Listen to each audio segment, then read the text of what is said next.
dilakukan oleh Asep sangatlah berbahaya.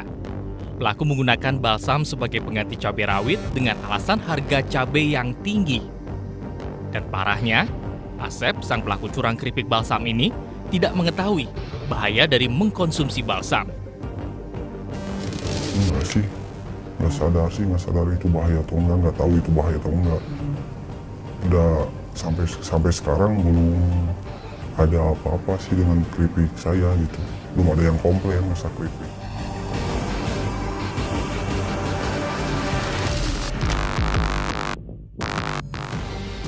Karena ketidaktahuannya ini, keripik balsam buatan tangannya pernah dicoba langsung oleh Asep.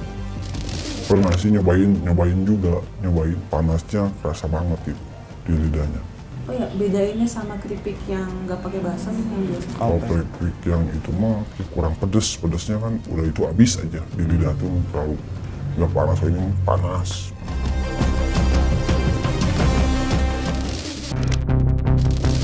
Pemakaian balsam sebagai penambah rasa pedas keripik sebenarnya merupakan hal yang sangat tidak lazim terjadi. Namun, demi meraup untung sebesar-besarnya, oknum-oknum tertentu seperti Asep melakukan kecurangan tersebut. Lantas, efek apa yang akan terjadi bila seseorang mengkonsumsi keripik berbahan balsam? Yang masalah adalah camphor oil, camphor.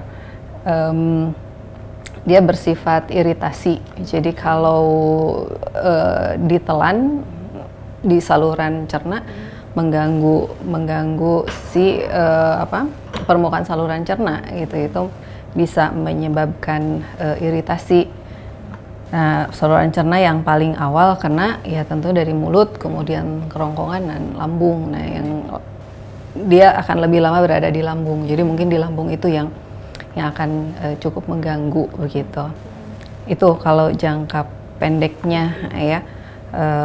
Kalau jangka panjang ya, kalau terlalu sering mungkin iritasi.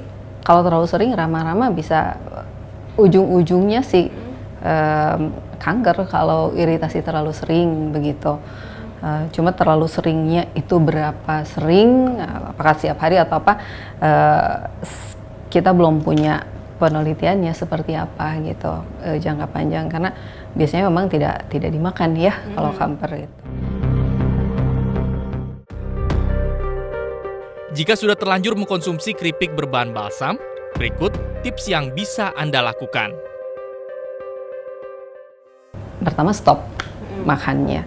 Yang kedua, kalau memang sampai mengalami iritasi ya minum barangkali ya yang banyak, itu akan mudah melarutkan. Kemudian kalau memang dimuntahkan juga tidak disarankan. Ya paling itu aja, kalau memang sangat mengganggu ke lambung atau kesehatan secara umum ya harus diobatin gitu di rumah sakit barangkali ya, dengan pengobatan yang standar lah untuk kerusakan lambung ya.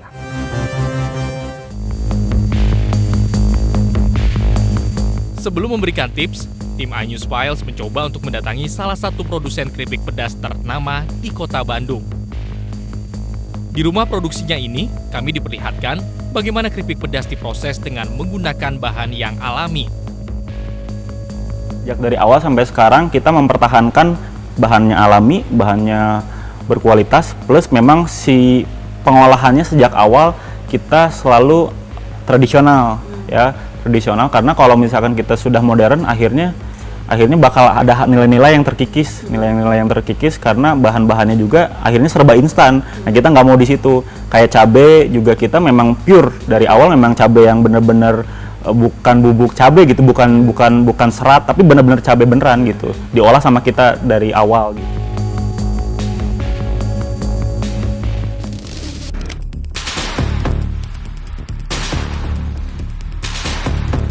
Begitu pula pada pembuatan bumbu pedasnya.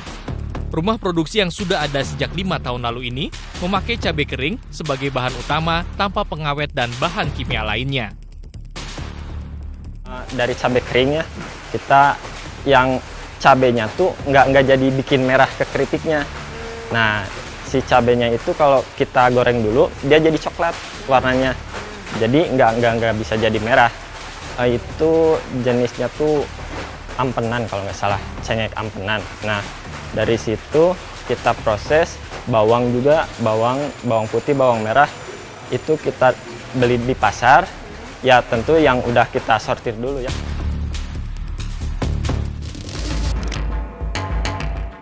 Dari sinilah kami bisa memberikan tipsnya bagi Anda. Keripik berbahan alami memiliki warna yang tidak mencolok. Bila dimakan, rasa pedasnya pun biasanya tidak akan terlalu bertahan. Sedangkan untuk keripik yang mengandung bahan kimia berbahaya memiliki warna yang lebih mencolok. Dan bila dimakan, rasa pedasnya sulit untuk hilang. Dari warna sebenarnya kalau yang merahnya terlalu menyala, itu juga perlu kita waspadai ya, karena itu dari serbuk yang pasti bukan pure cabai. Ada kimianya lagi yang memang saya nggak terlalu detail ya, nggak terlalu mendalami. Cuman sebenarnya kalau teman-teman yang memproduksi keripik seperti kita nih, itu sebenarnya dari Depkesnya sendiri sebenarnya sudah ada panduannya sih, sebenarnya kita nggak boleh ini, nggak boleh itu dan sebagainya, pengawet yang diperbolehkan apa, penyedap yang diperbolehkan apa. Sebenarnya kalau kita ngikutin rules itu juga sebenarnya udah bagus, cuman kadang memang kayaknya memang banyak yang bandel juga ya.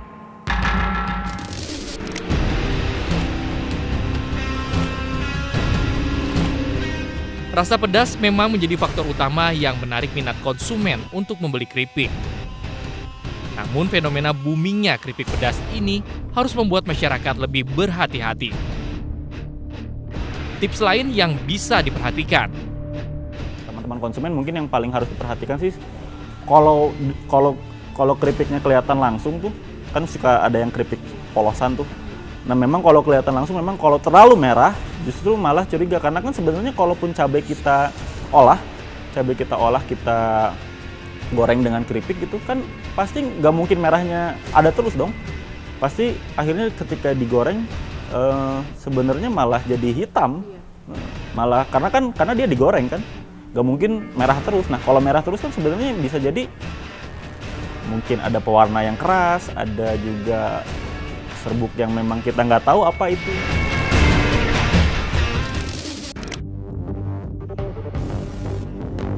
Seharusnya hal seperti ini tidak perlu terjadi bila ada pengawasan dari pemerintah terkait pengawasan terhadap produksi hingga penjualan keripik yang beredar di masyarakat. Karena jika dibiarkan, maka akan berdampak buruk bagi kesehatan masyarakat. Pembiaran dan pengabaian seharusnya tidak lagi terjadi.